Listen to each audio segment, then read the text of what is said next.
Hi everyone, my name is Fatima Williams and I'll be presenting on Shonaquip social enterprise and what inclusive pre-primary education looks like. The Shonaquip social enterprise is a hybrid social enterprise that has an ecosystem view when addressing barriers in the community. We do this through our numerous training programs. We have over 30 years experience delivering programs that are built on real life experiences. We deliver our training programs across South Africa. We see inclusion happening through an ecosystem approach. We do this through these four components. Number one focuses on addressing barriers and referral systems in the community. Number two focuses on appropriate seating services and posture support. Number three focuses on inclusive education programs. And number four focuses on our online academy and our parent trust programs. This picture explains our process of how we start the journey of inclusion in pre-primary schools. Our journey starts in the community with our disability sensitization program called Let's Talk Disability. This is where we talk about disability and the barriers children with disabilities face in the community with a variety of community stakeholders.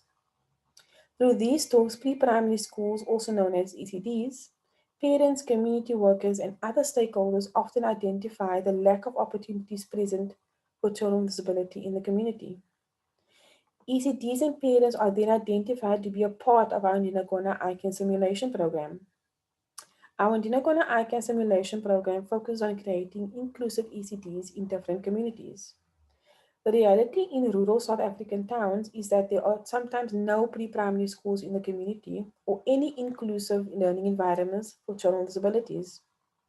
However, our program is tailored to fit the needs of local community members and parents so that inclusive playgroups can be initiated in communities where pre-primary schools are non-existent, so that children with disabilities can still get the opportunity to play and learn.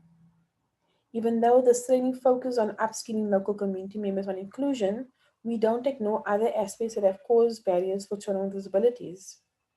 This is where other professionals in the community play a role as we refer children to the needed services, and parents are empowered to make use of these local resources as well.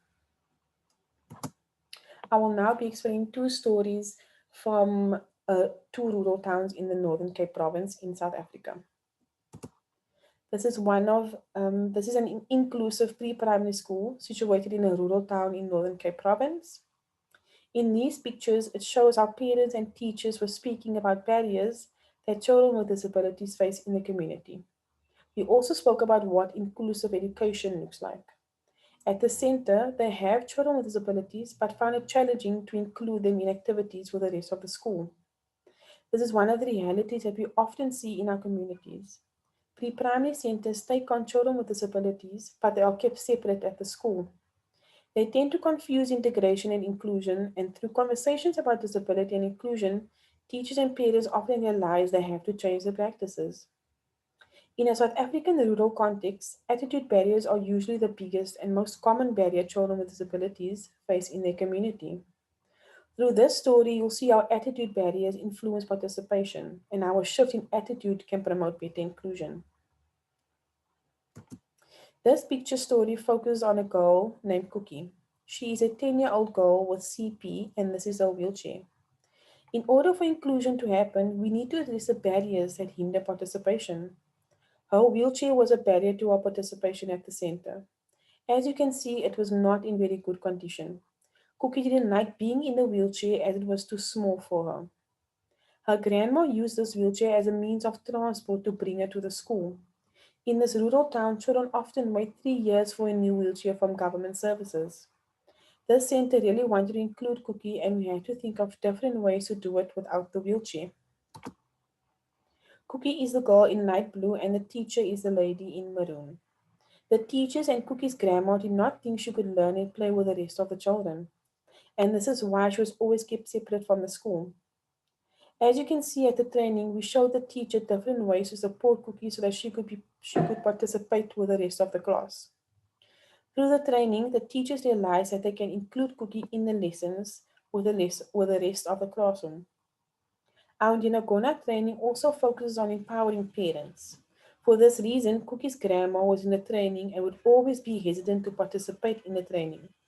She didn't realize Cookie could play and learn on her own with other children. To end off the story on a good note, as you can see, Cookie's grandma is actively participating and supporting Cookie while she engages in activities with the rest of the classroom. This was something that she started doing towards the end of training. This definitely showed a shift in attitude of the grandma towards Cookie's potential. Not only will Cookie be better included at the school, but also at home, as the grandma was empowered on a child's right and ability to participate. This is another story of a rural school in the Northern Cape.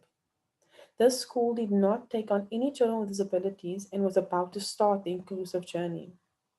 Through the training, this teacher realized she needed to educate not only the teachers, but the children at the school about inclusion and disability. She thought of using one of the stories that we use during training that focuses on how to use your body. During story time, she would explain that Bubele was a boy with CP in a wheelchair, and Bubele loved rolling. She would explain that everyone on the floor had to roll like Bubele, and the children absolutely loved it. She thought this would be a nice way to address attitude barriers that might be present at the school. This was to prepare the children at the school for when a child with a disability starts at the center. In the picture on the left, the boy in the wheelchair, this was his first day at school. The children were so happy to play and learn with him as the teacher already explained a story that will help them understand how to play and learn together. Our, our response to the COVID-19 pandemic and an opportunity for the SSE to have a greater impact was to create ways of teaching remotely for people in rural areas. The SSE, also known as Shonaquip Social Enterprise, redesigned all our programs and created different ways to deliver these programs on online platforms.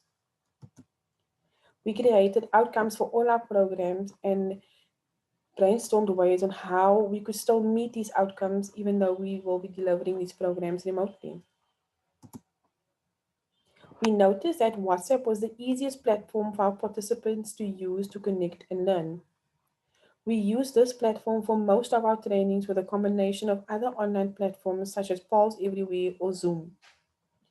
We would use a variety of multimedia to engage participants on different platforms. With remote training, the reality in rural contexts is that not everyone has access to technology and smartphones, resulting in numerous community members not being able to connect with us on these platforms. Our learnings with regards to this is to train up and empower local champions for change in these communities so that they could be drivers of inclusion and connect with individuals that don't have access to technology in their community. Thank you.